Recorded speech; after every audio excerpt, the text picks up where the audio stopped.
سەرتا بەنای خوای گەورە بەخێراتنتانەکەم.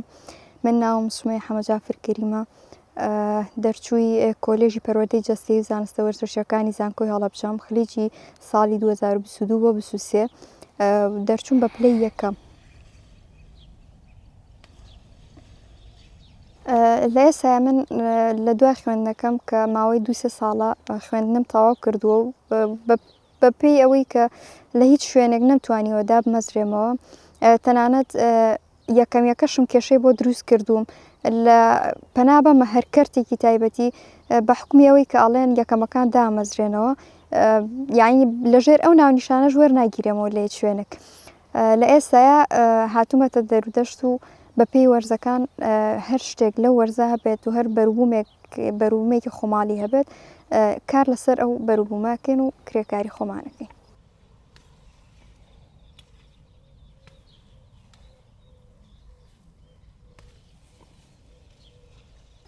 ڕاستی ڕۆژانەکەمان زۆر کەمە، بەڵامی تر ئەوەیە ئەگەر حەقیانت بخوێنینەوە لە ڕاستیە بڵێن خاوەن کارەکەش ئەوەنەی بۆ نامێنێتەوە، ئەو بەپێی ئەو مانووبوونەی کە بۆ بەرهەمەکەی مانوو بووە ناتوانێت حەق و مافەکەی خۆی بەدەست بێنێتەوە بە حکومی ئەوەی کە هەموو سنوورەکانی لێ داخراوە.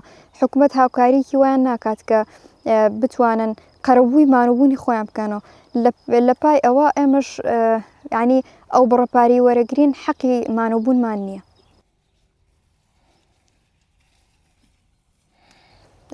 هیوای تەندروستی باشیان بۆ خوازم لەبەرەوەی ئەگەر دیقەتێکی ئەم دەشتی شارە زوورە بیت، دیقەتی سنووری پێنجۆن بیت، هەمووی گەنجە، زۆربەی زۆریشیان ئافرەتن.